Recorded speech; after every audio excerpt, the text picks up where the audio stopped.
Olá, minhas amigas e meus amigos. Chegou a hora do nosso encontro nesta terça-feira, noite de terça-feira, dia 13 de dezembro, dia da Marinha, dia de nascimento do almirante Tamandaré, do Joaquim Marques Lisboa. Eu vou ler. Hoje o presidente Bolsonaro foi à solenidade na Marinha, é feita no quartel dos fuzileiros navais, e ele trouxe uma mensagem que não foi lida por ele, foi lida pelo locutor. Mas eu quero ler para vocês uma fala rapidinha do patrono da Marinha, almirante Tamandaré, Marquês de Tamandaré.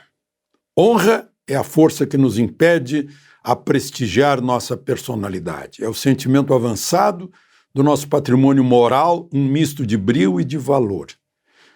Ela exige a posse da perfeita compreensão do que é justo, nobre e respeitável, para a elevação de nossa dignidade, a bravura para desafrontar perigos de toda ordem, na defesa da verdade, do direito e da justiça. Joaquim Marques Lisboa, almirante Tamandaré, nascido num 13 de dezembro como hoje. Hoje também é o dia em que foi editado, assinado pelo presidente Costa e Silva e por todo o ministério, o abominável AI-5, que todo mundo apresenta como abominável AI-5, o documento mais duro do período militar, que iniciou em 64 e terminou em 84. Vejam só, eu vou ler uma coisa para vocês aqui. Atendendo às exigências de um sistema jurídico e político que assegurasse autêntica ordem democrática, baseada na liberdade, no respeito à dignidade da pessoa humana, no combate à subversão e às ideologias contrárias às tradições do nosso povo, na luta contra a corrupção, buscando deste modo os meios indispensáveis à obra de reconstrução econômica, financeira, política e moral do Brasil, de maneira a poder enfrentar de modo direto e imediato os graves e urgentes problemas de que depende a restauração da ordem interna e do prestígio internacional da nossa pátria. Parece algum discurso que você ouviu ontem, mas não é. É o preâmbulo do ato institucional número 1, repetido no ato institucional número 5.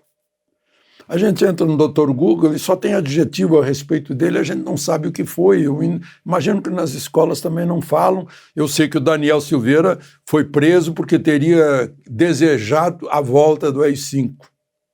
Tem um projeto de Renan Calheiros, eu já li para vocês, né, que é a volta do AI-5, apoiado por Rodrigo Pacheco, né? Mas eu vou, mais adiante, eu vou ler para vocês o resumo, o que o AI-5 deliberou, né? E deu poderes totais ao presidente da República, foi esse o problema. Bom, vamos à conversa de hoje, não esqueça de se inscrever e ao final de deixar o seu ok ou não gostei.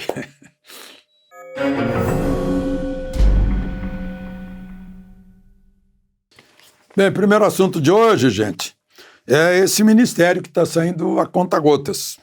Eu soube, junto a pessoas próximas ao presidente, que está dando dor de cabeça para ele. Porque são 35. Já saíram 5, agora saiu o 6º hoje, que é novo ministério. Tinha 22, passa para 35. O novo é Ministério da Cultura, que foi para Margarete Menezes, uma cantora baiana. E também anunciou o nome do novo presidente do BNDES. O Gustavo Montesano, que presidiu o BNDES por esses 4 anos, um jovem, dinâmico, tornou o BNDES realmente fiel ao seu nome, Banco Nacional de Desenvolvimento Econômico e Social, e não Banco Internacional de Desenvolvimento das Ditaduras Amigas, né? Eu vi que lá em Lisboa, quando o Lula passou lá, o presidente de Moçambique já foi cobrar. A presidente de Honduras, vocês já a viram e ouviram cobrar, né, obras no país, por conta do seu dinheirinho. Está faltando obra aqui, a gente vai fazer obra lá, né? Represa prometida para o Celaya, o chapelão que tomou conta da Embaixada do Brasil. Bom, mas voltemos à dor de cabeça, né? É que tem muito partido que apoiou Lula naquela grande aliança. E aí os partidos, cada um quer a sua parte na partilha.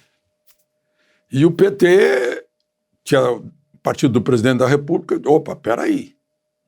Eu sei que tem um presidente lá atrás, eu não sei se foi, não, acho que não foi Vargas, não, mas enfim, não lembro, né, que o seu próprio partido foi reclamar, poxa, você está dando ministério para os outros. E ele disse, olha, vocês já têm o presidente da República, né? E estão falando que os ministros do PT serão os ministros da casa, secretário da presidência, chefe da GSI, o ministro do gabinete civil, essas coisas. Não sei, né? Mas, enfim, está dando problema. Porque essa história de distribuição, né, do patrimônio que é do povo, patrimônio do público, que é o mundo estatal, é o Estado brasileiro.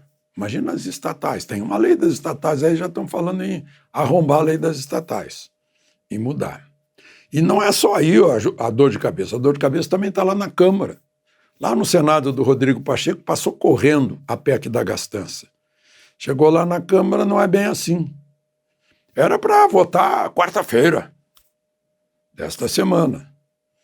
Só que na quarta-feira é que vai aparecer o relator. E Arthur Lira já avisou, tem que negociar. Gente, daqui a pouco acaba. Daqui a pouco começam as férias legislativas. Tá? Talvez empurrem para votar o orçamento, enquanto não pode entrar em recesso enquanto não votar o orçamento e tal. Mas tá nessa aí.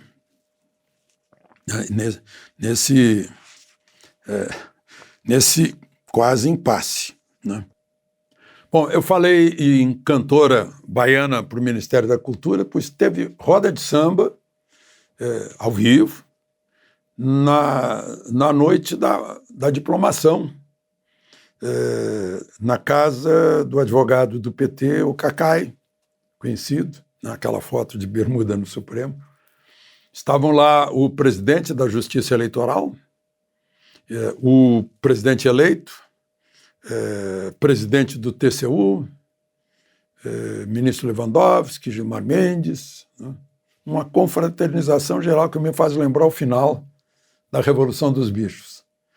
E muito, muito estranho, porque se você contar para um alemão ou para um americano que ministros da Suprema Corte e do Superior Tribunal Eleitoral, que lá não existe, né, que estavam confraternizando com o presidente eleito e com o advogado do presidente eleito, do partido do presidente eleito, eles não vão acreditar. Vão achar que é mentira da gente, né? Porque é uma coisa assim inexplicável, né? Eu estou vendo, tem gente aí, meu amigo Carlos Alberto Sardenberg, eu vi na CBN, ficou escandalizado com isso, né? Está cheio de gente escandalizada com isso, mas para eles já é natural, né? Não tem problema nenhum, inclusive, de mostrar isso e tal, né? Não tem. Enquanto isso, uma desembargadora do Tribunal Regional Federal aqui de Brasília foi bloqueada nas redes sociais porque ela expressou opinião sobre a Copa do Mundo, dizendo que a Copa pode esperar, que a verdadeira seleção está na frente dos quartéis, que os jogadores, a maioria moram na Europa, que o Tite é do PT, que não sei mais o quê, né? E foi bloqueada por causa disso, né? Eu acho certo que não deva, e está no regimento, está na lei orgânica da magistratura, não pode fazer, expressar ideias que liguem a partidos políticos, a política, ou muito menos a questões que um dia o juiz venha a julgar. Mas isso está sendo comum com juízes do Supremo, inclusive no exterior. Foi uma decisão do corregedor do Conselho Nacional de Justiça. Está certo, mas a gente tem visto isso no exemplo de cima da Suprema Corte. Esse é o É o que a gente está vendo aí. Bom, mais uma vez, Randolfo Rodrigues é o supra-procurador-geral da República.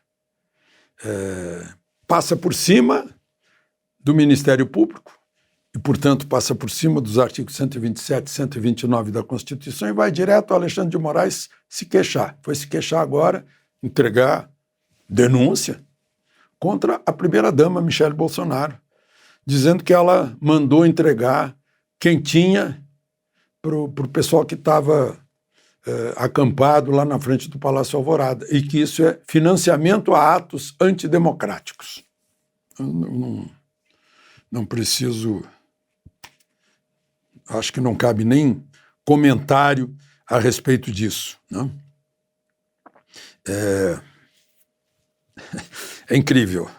É incrível. Um dia a gente conta. Um dia a história vai contar tudo isso. E aí eu vejo por que o cacique Serere foi preso. Por tentar, com emprego de violência ou grave ameaça, abolir o Estado Democrático de Direito. Uau! Cacique poderoso.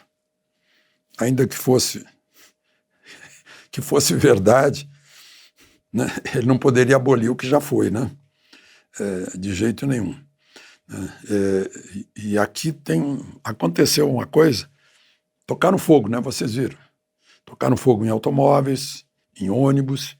Imediatamente eu li o noticiário que eram bolsonaristas. Eu não vi ninguém demonstrando isso. Mas eu achei estranho, bolsonarista toca fogo numa caminhonete com a bandeira brasileira no para-brisa. Bolsonarista usando a balaclava, aquele capuz preto, usando atiradeira em manifestação, atiradeira, estilingue, é o nome lá do Nordeste, né? Bodoque, funda, né? Usando um coquetel Molotov, tocando fogo em veículo, né?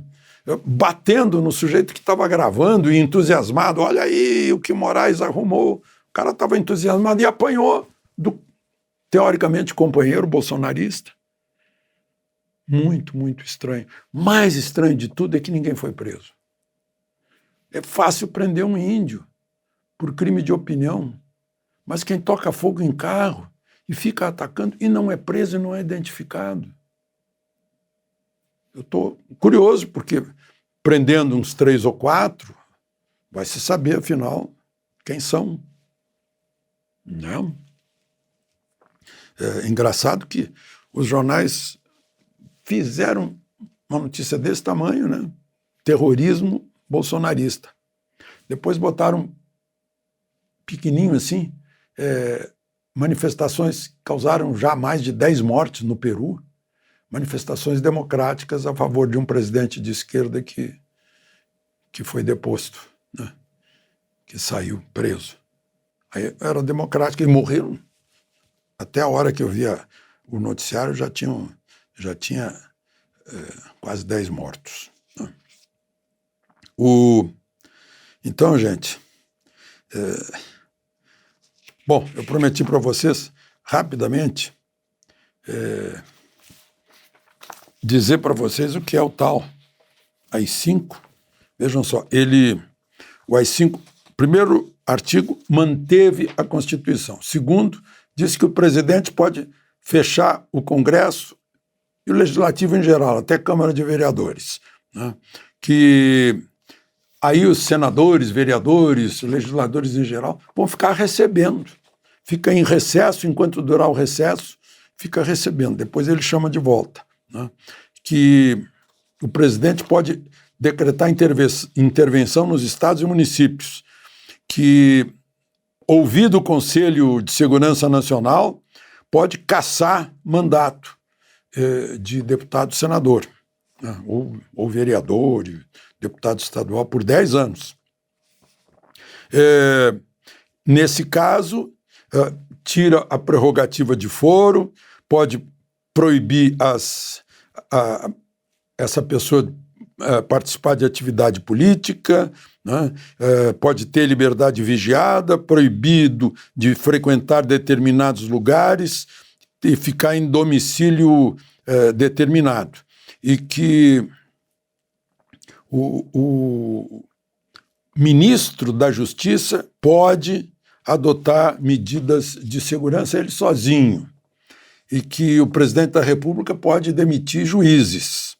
E, depois de investigação, pode confiscar os bens dos corruptos. E pode decretar estado de sítio. E suspende o habeas corpus no caso de crime político contra a segurança nacional e de corrupção. Por que eu estou contando isso?